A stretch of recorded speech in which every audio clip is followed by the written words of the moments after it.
ಇವತ್ತು ಎಲ್ಲಾ ಕಡೆಗಳು ಗುಂಡು ಹಾರಿಸಿದ್ರಿಂದ ಇಲ್ಲಿನಿಂದ ಹತ್ತತ್ರ ಒಂದು 500 ಮೀಟರ್ಸ್ ಹತ್ತತ್ರ ಗುಂಡು ಹಾರಿಸ್ಕೊಂಡು ಹೋಗ್ಯಾರ. ಕಂಟಿನ್ಯೂ ಹಾರಿಸ್ತಾರ. ನಾನು ಅವತ್ತು ಹೇಳಿದಂತ ಟೈಮಲ್ಲಿ ಕೂಡ ನಾನು ಯಾವುದೇ ಆಂಟಿಸಿಪೇಟರಿ ಬೇಲ್ಗೆ ನಾನು ಮೂವ್ ಮಾಡಲ್ಲ, ಎಲ್ಲಿಗಳು ತಪ್ಪಿಸ್ಕೊಳ್ಳೋಕಂತ ಕೆಲಸ ಮಾಡಲ್ಲ. ಯಾವತ್ತು ತಪ್ಪಿದ ನಂತರ ಅವತ್ತು ನಾನೇ ಹೋಗಿ ಸರೆಂಡರ್ ಆಗ್ತೀನಿ ಅನ್ನಂತ ಮಾತನ್ನು ಕೂಡ ನಾನು ಹೇಳಿದ್ದೆ. ಅವತ್ತಿದ್ದಂತ ವಾತಾವರಣದಲ್ಲಿ ಬಳ್ಳಾರಿ ನಗರ ಜನರು ಅವರಿಂದ ಹಾರಿದನೋ ಇವರಿಂದ ಹಾರಿದನೋ, ಅವ್ರು ನೋಡಿದ್ರೆ ನಾವು ಹಾರಿಸಿಲ್ಲ ಅಂತಾರ, ಇವ್ರು ನೋಡಿದ್ರೆ ನಾವು ಹಾರಿಸಿಲ್ಲ ಅಂತಾರ, ಯಾವನು ಹಾರಿಸಿದ ಅಂತೇಳಿ ಜನರು ಗೊಂದಲ ಇದ್ರು. ಅದು ಕೂಡ ನೋಡ್ರಿ, ಆ ಹುಡುಗ ಯಾರು ನಮ್ಮ ರಾಜಶೇಖರ್ ಅನ್ನೋಂತ ಹುಡುಗ ಏನು ಪೋಸ್ಟ್ ಮಾರ್ಟಮ್ ಆಗುತ್ತೇನೋ, ಪೋಸ್ಟ್ ಮಾರ್ಟಮ್ ಒಂದೇ ಸಾರಿ ಮಾಡಲಿಲ್ಲ. ಪೋಸ್ಟ್ ಮಾರ್ಟಮ್ ಅನ್ನ 3-4 ಬಾರಿ ಪೋಸ್ಟ್ ಮಾರ್ಟಮ್ ಮಾಡಿದಾರ. ಒಂದು ಬಾರಿ ಪೋಸ್ಟ್ ಮಾರ್ಟಮ್ ಮಾಡಂತ ಟೈಮಲ್ಲಿ ಅವರು ಏನೋ ಒಂದು ಕಡೆ ಷಡ್ಯಂತ್ರವನ್ನು ಮಾಡಿ ಅದ್ರ ಅಂಗೆ ಮುಚ್ಚಾಕ್ಬೇಕನ್ನಂತ ಪ್ರಯತ್ನ ಕೂಡ ಮಾಡಿದಾರ. ಆ ಗುಂಡು ತೆಗಿಲಾರ್ದಂತೆ, ಆ ಗುಂಡು ಇದ್ರೆ ಈಗ ಅಕಸ್ಮಿತವಾಗಿ ಅವ್ರ ಮೇಲೆ ಹಾಕಬಹುದನ್ನಂತ ಪ್ರಯತ್ನ ಕೂಡ ಮಾಡಿದಾರ. ಅವ್ರೇನು ಮಾಡಿದಾರ, ಫಸ್ಟ್ ಟೈಮ್ ಪೋಸ್ಟ್ ಮಾರ್ಟಮ್ ಮಾಡಿದಂತ ಟೈಮಲ್ಲಿ ಆ ಗುಂಡು ಸಿಕ್ಕಿಲ್ಲ. ಆ ಗುಂಡು ಸಿಗಲಾರ್ದಂತ ಟೈಮಲ್ಲಿ ಅವ್ರದ್ರ ಹಂಗೆ ಹೋಗಿ ಅಂತ್ಯ ಸಂಸ್ಕಾರ, ದಾನ ಸಂಸ್ಕಾರ ಮಾಡ್ಬೇಕನ್ನಂತ ಪ್ರಯತ್ನ ಮಾಡಿದಾರ. ಬಹಳ ಫೋರ್ಸ್ ಆಗಿ ಉಪಯೋಗ ಮಾಡಿದಾರ. ಆದ್ರೆ ಅವ್ರ ಫೋರ್ಸ್ ಏನಿದೆನೋ ಇವತ್ತು ಕಾನೂನು ಅದನ್ನು ಒಪ್ಕೊಳಕ್ ಸಿದ್ಧ ಇದ್ದಿಲ್ಲ. ಯಾರು ಬಹಳಷ್ಟು ಮಂದಿ ಹಿರಿಯ ನಾಯಕರು ಎಲ್ಲರೂ ಕೂಡ ಅವ್ರ ಪಾರ್ಟಿಯಲ್ಲಿ ಇದ್ದಂತ ನಾಯಕರು ಕೂಡ ಯಾರು ಒಪ್ಕೊಳಕ್ ರೆಡಿ ಇದ್ದಿಲ್ಲ. ಅದನ್ನ ಮುಚ್ಚಾಕಂತ ಪ್ರಯತ್ನ ಮಾಡಿದಂತ ಟೈಮಲ್ಲಿ ಇದಂಗ ಆಗಲ್ಲ ಅಂತೇಳಿ ಎಲ್ಲಾ ಹಿರಿಯ ಅಧಿಕಾರಿಗಳು, ದಾವಣಗೆರೆ ಐಜಿ ಸಾಹೇಬರು, ಇಂಟೆಲಿಜೆನ್ಸ್ ಅವರು, ನಮ್ಮ ಹಿತೇಂದ್ರ ಅವರು, ಎಲ್ಲರೂ ಕೂಡ ಸಾಕಷ್ಟು ಮಂದಿ ಪೊಲೀಸ್ ಅಧಿಕಾರಿಗಳು ಸೇರ್ಕೊಂಡು ಮತ್ತೆ ಪೋಸ್ಟ್ ಮಾರ್ಟಮ್ ಮಾಡಿಸಿದಾರ. FSL ರಿಪೋರ್ಟ್ಸ್ ಅನ್ನು ಕಳಿಸಿಕೊಟ್ಟಿದಾರ. ಅಲ್ಲ, 2 ಸರಿ 3 ಬಾರಿ ಕೂಡ ಪೋಸ್ಟ್ ಮಾರ್ಟಮ್ ಮಾಡಿದಾರ. ಮೊದಲನೇ ಬಾರಿ ಪೋಸ್ಟ್ ಮಾರ್ಟಮ್ ಮಾಡಿದಂತ ಟೈಮಲ್ಲಿ ಆ ಗುಂಡಿದ್ರೆ ಕೂಡ ಅದನ್ನ ಹಂಗೆ ಮುಚ್ಚಾಕ್ಬೇಕನ್ನಂತ ಪ್ರಯತ್ನ ಮಾಡಿದಾರ. ಆ ಪ್ರಯತ್ನ ಮಾಡಿದಂತ ಟೈಮಲ್ಲಿ ಕೂಡ ಅವರು ಎಂತ ಪರಿಸ್ಥಿತಿಯಲ್ಲೂ ಕೂಡ ಗುಂಡು ಹೊರಗಡೆ ತೆಗಿಬಾರದು, ಅದನ್ನ ಏನಾಗಬೇಕಂದ್ರೆ ಅದನ್ನ ಸಸ್ಪೆನ್ಸ್ ಆಗಿ ಉಳಿಬೇಕನ್ನಂತ ಕಾರಣದಿಂದ ಗುಂಡು ಅದು ತೆಗಿಲಾರ್ದಂತೆ ಮುಚ್ಚಾಕಂತ ಪ್ರಯತ್ನ ಮಾಡಿದಾರ. ಅಲ್ಲ, ಬಹಳಷ್ಟು ರಾಜಕಾರಣಿಗಳು ಸೇರಿಕೊಂಡು, ಅಲ್ಲ ಬಹಳಷ್ಟು ಇವತ್ತು ನೋಡ್ರಿ, ಇವತ್ತಿದ್ದಂತ ಅಲ್ಲ ನೋಡ್ರಿ ಸರ್ಕಾರದಲ್ಲಿ ಅವರು ಶಾಸಕರು ಇರೋ ಕಾರಣ ಸರ್ಕಾರದ ಮೇಲೆ ಆರೋಪಣೆ ಮಾಡಬೇಕಾಗುತ್ತೆ ನಾವು. ಇವತ್ತು ಭರತ್ ರೆಡ್ಡಿ ಅವರ ಅಂದ್ರೆ ಬಹಳ ಕ್ಲಿಯರ್ ಆಗಿದ್ದಲ್ಲ, ಅದರಲ್ಲಿ ಏನ್ ಸ್ಪಷ್ಟನೆ ಇದೆ. ಭರತ್ ರೆಡ್ಡಿ ಅವರೇ ಈ ಗೊಂದಲ ಪ್ರಾರಂಭ ಮಾಡಿರೋದು. ಭರತ್ ರೆಡ್ಡಿ ಅವರ ಅಂಗರಕ್ಷಕರಿಂದ ಗುಂಡು ಹಾರಿಸಿರೋದು, ಗುಂಡು ಹಾರಿಸಿರೋ ಕಾರಣ ಹುಡುಗ ಅಮಾಯಕ ತೀರ್ಕೊಂಡದ. ಅವ್ರು ಏನೊಂದು ಹೇಳಿಕೆಯನ್ನು ಕೊಟ್ಟರು, ಮೊದಲನೇ ಹೇಳಿಕೆಯನ್ನು ಕೊಟ್ಟರಂತ ನಮಗೆ ಅದಕ್ಕೆ ಸಂಬಂಧ ಇಲ್ಲ. ಬಿಜೆಪಿ ಗುಂಡು ಹಾರಿಸಿರುವಂತದ್ದು ಜನಾರ್ದನ್ ರೆಡ್ಡಿ ಕೋಲ್ ಕಟ್ಟಬೇಕಂದೇಳಿ ಸುಮಾರು 2,000 ಮಂದಿನ ಹಾಕೊಂಡು ಮನೆ ಹತ್ರ ಬಂದಂತ ಟೈಮಲ್ಲಿ ಕೂಡ ಏನು ಅಂತ ಹೇಳಿದ್ರೆ ಅವ್ರ ಕಡೆಯಿಂದ ತಪ್ಪಾಗಿದ್ರು ಕೂಡ ಮುಚ್ಚಾಕಂತ ಪ್ರಯತ್ನ ಮಾಡಿದ್ರು. ಪೋಸ್ಟ್ ಮಾರ್ಟಮ್ ರಿಪೋರ್ಟ್ ದಲ್ಲಿ ಕೂಡ ಅವ್ರನ್ನ ಒಂದೇ ಸಾರಿ ಪೋಸ್ಟ್ ಮಾರ್ಟಮ್ ಮಾಡಿಲ್ಲ, 2-3 ಸಾರಿ ಪೋಸ್ಟ್ ಮಾರ್ಟಮ್ ಮಾಡಿದ್ರಿಂದ ಆ ಗುಂಡನ್ನು ಫೋರ್ಸ್ಫುಲಿ ಅಂದ್ರೆ ಬಹಳಷ್ಟು ಪ್ರಾಮಾಣಿಕ ಅಧಿಕಾರಿಗಳು ಎಲ್ಲರೂ ಕೂಡ ಸೇರ್ಕೊಂಡು ಹಿಂಗ್ ಮಾಡೋದ್ರಿಂದ ಕಾನೂನು ಕೈ ತಗೊಂಡ್ರೆ ನಾವ್ ಯಾರು ಒಪ್ಪಂತ ಸ್ಥಿತಿಯಲ್ಲಿ ಇಲ್ಲ ಅನ್ನೋ ಸಂದರ್ಭದಲ್ಲಿ ಪುನಃ ಪೋಸ್ಟ್ ಮಾರ್ಟಮ್ 2 ಬಾರಿ ಮಾಡಿ ಆ ಗುಂಡನ್ನು ತೆಗೆಯುವಂತ ಕೆಲಸ ಮಾಡಿದ್ದಾರೆ. ಎರಡೂ ಕಡೆಯವರು ಕೂಡ ಕಟ್ಟಿಗೆ ಕಲ್ಲು ತಂದಿಟ್ಕೊಂಡಿರ್ತಾರೆ, ಸಾಕಷ್ಟು ಎವಿಡೆನ್ಸ್ ಗಳು ಸಿಗ್ತವೆ ಸರ್. ಇದೊಂದು ಕಡೆ ಪೂರ್ವ ನಿಯೋಜಿತ ಅಲ್ವಾ ಸರ್? ಎರಡು ಕಡೆ ನೋಡ್ರಿ ಇವತ್ತು ಪೂರ್ವ ನಿಯೋಜಿತ ಅಂದ್ರೆ ಶಬ್ದ ಏನಂತ ಹೇಳ್ಬೇಕು ನೀವು. ಅಲ್ಲಲ್ಲ, ನಾನೇನ್ ಹೇಳ್ತಂದ್ರೆ ಎಲ್ಲ ಕೂಡ ಪ್ಲಾನ್ಡ್. ನೋಡ್ರಿ ಎಲ್ಲ ಪ್ಲಾನ್ಡ್ ಅನ್ನಕ ಪೂರ್ವ ನಿಯೋಜಿತ ಅಂತಾರ್ರಿ. ನೋಡ್ರಿ, ಇವತ್ತು ಪೂರ್ವ ನಿಯೋಜಿತ ಅಂದ್ರಿಗಿನ ಅವ್ರು ಯಾರನ್ನ ಹೋಗಿ ನಾವು ಅವ್ರ ಮನೆ ಕಡೆ ಹೋಗ್ಬೇಕಾಗಿತ್ತು. ಯಾಕಂದ್ರೆ ಯಾವತ್ತು ಕೂಡ ಮನುಷ್ಯ ಕಾನ್ಫಿಡೆನ್ಸ್ ಹೆಂಗಿರುತ್ತೆ ಅಂದ್ರೆ, ಅಧಿಕಾರ ಇರೋಂತ ಟೈಮಲ್ಲಿ, ವಯಸ್ಸಿರೋಂತ ಟೈಮಲ್ಲಿ, ಅಧಿಕಾರ ವಯಸ್ಸು ರೊಕ್ಕ ಇರೋಂತ ಟೈಮಲ್ಲಿ ಅಹಂ ಪ್ರಾರಂಭ ಆಗುತ್ತೆ. ಆ ಅಹಂ ಪ್ರಾರಂಭ ಆದಂತ ಟೈಮಲ್ಲಿ ಮನುಷ್ಯ ಕಾಲಕ್ಕೆ ಎದುಕೊಂಡೇ ಜಗಳಕ್ಕೆ ಬರ್ತಾನಂದ್ರೆ ನಾವ್ ಏನ್ ಮಾಡಕ್ಕ ಸಾಧ್ಯ ಆಗುತ್ತೆ? ಇವತ್ತು ಹಂಗಾಗಿ ಇಲ್ಲ, ಯಾವುದೇ ರೀತಿಯಲ್ಲಿ ಕೂಡ ಜನಾರ್ದನ್ ರೆಡ್ಡಿ ಅವರು ನಮ್ಮ ಮನೆ ಹತ್ರ ಬರೋ ತನಕ ಕೂಡ ಯಾವುದೇ ಸೂಚನೆಯನ್ನು ಗೊತ್ತಿದ್ದಿಲ್ಲ. ಅಲ್ಲರಿ, ಪೊಲೀಸ್ ಸೆಕ್ಯೂರಿಟಿ ಅವರು ಸಮೇತ DSP ಸಾಹೇಬ್ರ ಸಮ್ಮುಖದಲ್ಲಿ ಅವರೆಲ್ಲರೂ ಕೂಡ ಇಲ್ಲಿ ಸೇರ್ಕೊಂಡ್ಬಿಟ್ಟಿದ್ರು.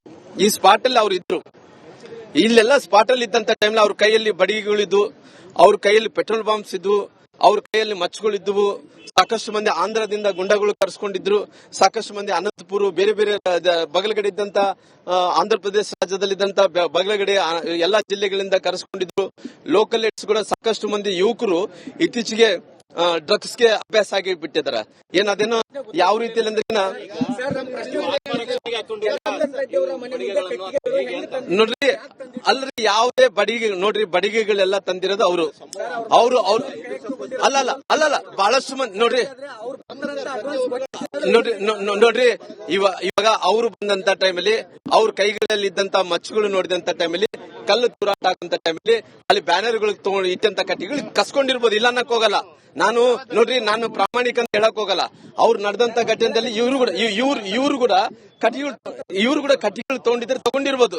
ಆ ಕಟ್ಟಿಗಳು ತಗೊಂಡಂತವ್ರನ್ನ ವಿಡಿಯೋ ರೆಕಾರ್ಡಿಂಗ್ ಮಾಡಿ, ಡ್ರೋನ್ ಕ್ಯಾಮರಾ ಮೂಲಕ ರೆಕಾರ್ಡಿಂಗ್ ಮಾಡಿ ಆಲ್ರೆಡಿ ಎಲ್ಲರೂ ಕೂಡ ಅರೆಸ್ಟ್. ಎಲ್ಲಾ ಕಡೆ ಕೂಡ ಗುಂಡು ಹಾರಿಸಿದ್ರಿಂದ ಇಲ್ಲಿನಿಂದ ಹತ್ತತ್ರ ಒಂದು 500 ಮೀಟರ್ಸ್ ಹತ್ತತ್ರ ಗುಂಡು ಹಾರಿಸ್ಕೊಂಡು ಹೋಗ್ಯಾರ. ಕಂಟಿನ್ಯೂ ಹಾರಿಸ್ತಾರ.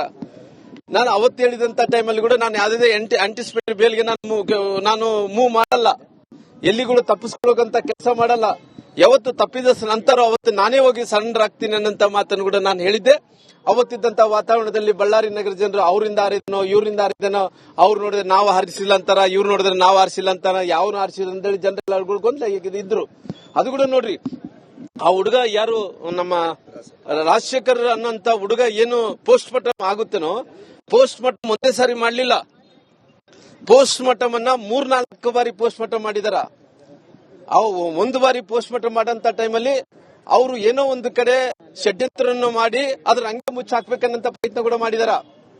ಆ ಗುಂಡು ತೆಗಿಲಾರ್ದಂತೆ, ಆ ಗುಂಡು ಇದ್ರೆ ಈಗ ಅಕಸ್ಮಿತವಾಗಿ ಅವ್ರ ಮೇಲೆ ಹಾಕಬಹುದನ್ನಂತ ಪ್ರಯತ್ನ ಕೂಡ ಮಾಡಿದಾರ. ಅವ್ರೇನು ಮಾಡಿದಾರ, ಫಸ್ಟ್ ಟೈಮ್ ಪೋಸ್ಟ್ ಮಾರ್ಟಮ್ ಮಾಡಿದಂತ ಟೈಮಲ್ಲಿ ಆ ಗುಂಡು ಸಿಕ್ಕಿಲ್ಲ. ಆ ಗುಂಡು ಸಿಗಲಾರ್ದಂತ ಟೈಮಲ್ಲಿ ಅವ್ರದ್ರ ಹಂಗೆ ಹೋಗಿ ಅಂತ್ಯ ಸಂಸ್ಕಾರ, ದಾನ ಸಂಸ್ಕಾರ ಮಾಡ್ಬೇಕನ್ನಂತ ಪ್ರಯತ್ನ ಮಾಡಿದಾರ. ಬಹಳ ಫೋರ್ಸ್ ಆಗಿ ಉಪಯೋಗ ಮಾಡಿದಾರ. ಆದ್ರೆ ಅವ್ರ ಫೋರ್ಸ್ ಏನಿದೆನೋ ಇವತ್ತು ಕಾನೂನು ಅದನ್ನು ಒಪ್ಕೊಳಕ್ ಸಿದ್ಧ ಇದ್ದಿಲ್ಲ.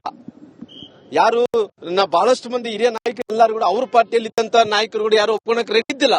ಅದನ್ನ ಮುಚ್ಚಾಕಂತ ಪ್ರಯತ್ನ ಮಾಡಿದಂತ ಟೈಮಲ್ಲಿ ಇದಂಗ ಆಗಲ್ಲ ಅಂತೇಳಿ ಎಲ್ಲಾ ಹಿರಿಯ ಅಧಿಕಾರಿಗಳು, ದಾವಣಗೆರೆ IG ಸಾಹೇಬರು, ಇಂಟೆಲಿಜೆನ್ಸ್ ಅವರು, ನಮ್ಮ ಹಿತೇಂದ್ರ ಅವರು ಎಲ್ಲರೂ ಕೂಡ ಸಾಕಷ್ಟು ಮಂದಿ ಪೊಲೀಸ್ ಅಧಿಕಾರಿಗಳು ಸೇರ್ಕೊಂಡು ಮತ್ತೆ ಪೋಸ್ಟ್ ಮಾರ್ಟಮ್ ಮಾಡಿಸಿದಾರ.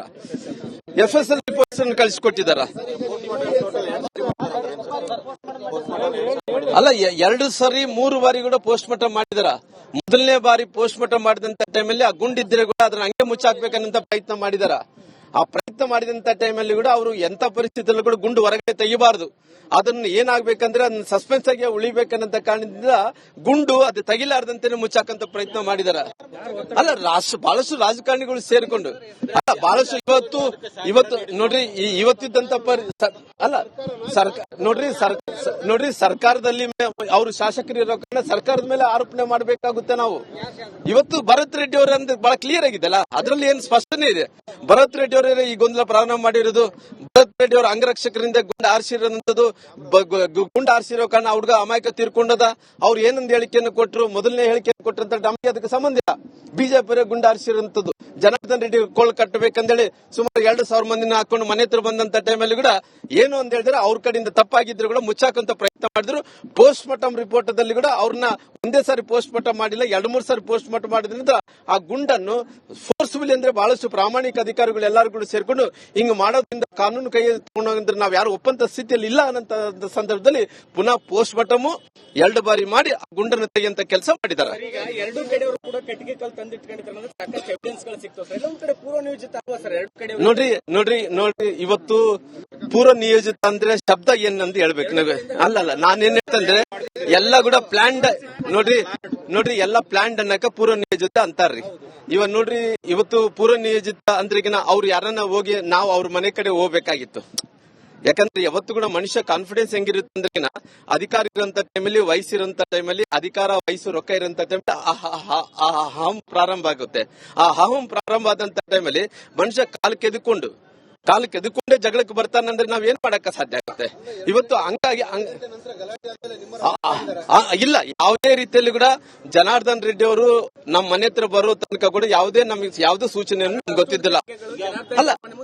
ಅಲ್ಲ ರೀ, ಪೊಲೀಸ್ ಸೆಕ್ಯೂರಿಟಿ ಅವರು ಸಮೇತ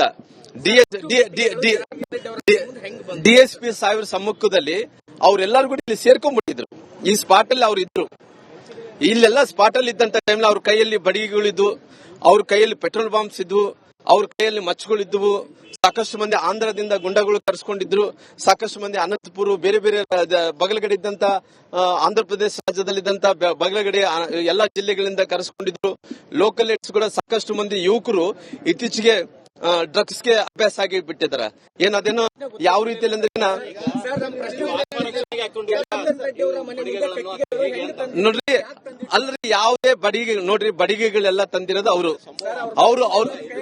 ಅಲ್ಲಲ್ಲ ಬಹಳಷ್ಟು ಮಂದಿ ನೋಡ್ರಿ ಅವ್ರು ಬಂದ್ರಂತ ಅಡ್ವಾನ್ಸ್ ನೋಡ್ರಿ ಇವಾಗ ಅವರು ಬಂದಂತ ಟೈಮಲ್ಲಿ ಅವ್ರ ಕೈಗಳಲ್ಲಿ ಇದ್ದಂತ ಮಚ್ಚುಗಳು ನೋಡಿದಂತ ಟೈಮಲ್ಲಿ ಕಲ್ಲು ತೂರಾಟ ಆಗುವಂತ ಟೈಮಲ್ಲಿ ಅಲ್ಲಿ ಬ್ಯಾನರ್ಗಳು ತಗೊಂಡು ಇಟ್ಟಂತ ಕಟ್ಟಿಗಳು ಕಸ್ಕೊಂಡಿರ್ಬೋದು, ಇಲ್ಲ ಅನ್ನಕ್ ಹೋಗಲ್ಲ. ನಾನು ಪ್ರಾಮಾಣಿಕ ಅಂತ ಹೇಳಕ್ ಹೋಗಲ್ಲ. ಅವ್ರು ನಡೆದಂತ ಘಟನೆಯಲ್ಲಿ ಇವರು ಕೂಡ ಕಟ್ಟಿಗಳು ತಗೊಂಡಿರ್ಬೋದು. ಆ ಕಟ್ಟಿಗಳು ತಗೊಂಡಂತವ್ರನ್ನ ವಿಡಿಯೋ ರೆಕಾರ್ಡಿಂಗ್ ಮಾಡಿ, ಡ್ರೋನ್ ಕ್ಯಾಮರಾ ಮೂಲಕ ರೆಕಾರ್ಡಿಂಗ್ ಮಾಡಿ